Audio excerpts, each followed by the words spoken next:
Welcome again in MongoDB series. आज के tutorial में हम सीखेंगे कि एक्सेल फाइल से हमने डेटा इंपोर्ट किस तरह करना है MongoDB में। आज हम MongoDB में एक्सेल फाइल से डेटा इंपोर्ट करेंगे। तो सबसे पहले हम एक्सेल फाइल लेंगे।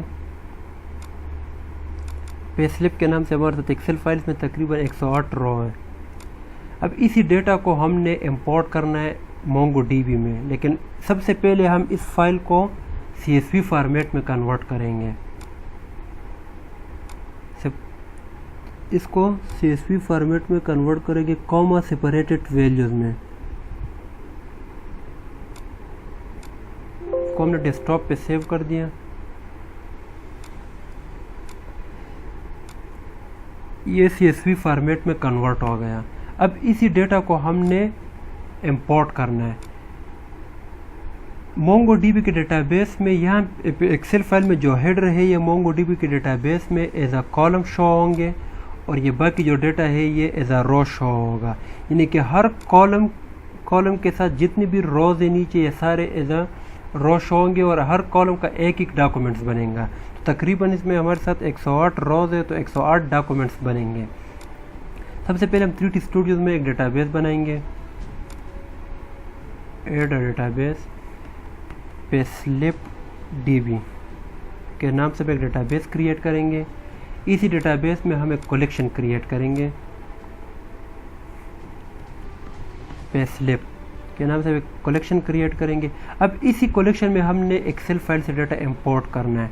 तो 3D स्टूडियोज में हम सिंपल इंपोर्ट के ऑप्शन पे क्लिक करेंगे।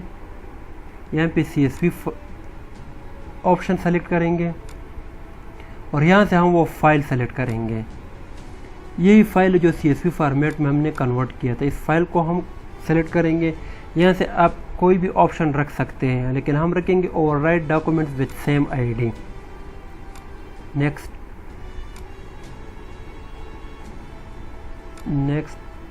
अब ये डेटा एक ही डॉक्यूमेंट्स यहाँ पे एक जो रो था वो एक ही डॉक्यूमेंट्स में शो हो रहा है। ये उसके जो एक्सेल फाइल में हेडर थे वो एज अ कॉलम शो हो रहे हैं और बाकी जो नीचे रोज शो हो रहे थे वो एज अ रो यहाँ पे शो हो रहा है।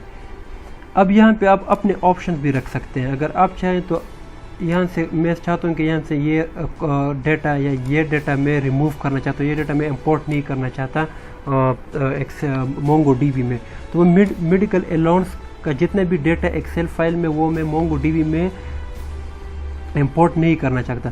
तो यहाँ से मैं अनचेक कर लूँगा, मेडिकल अलाउंस को मैं अनचेक कर लूँगा तो यहाँ से वो ख़त्म हो जाएगा। तो अब ये सिर्फ यही डेटा इंपोर्ट होगा। अब ये एक डॉक्यूमेंट से इसी तरह 108 डॉक्यूमेंट्स बन जाएंगे। आप एक एक चेक भी कर सकते हैं यहाँ पे एम्प्लॉय 3 एम्प्लॉय 4 के लिए।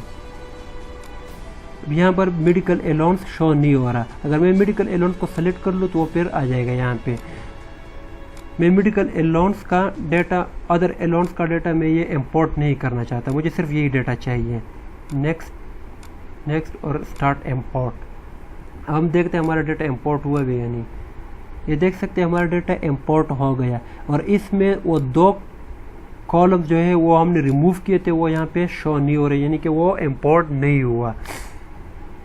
अब इंशाल्लाह नेक्स्ट ट्यूटोरियल में हम देखेंगे कि डेटा हमने एक्सपोर्ट किस तरह करना है। Thank you for watching.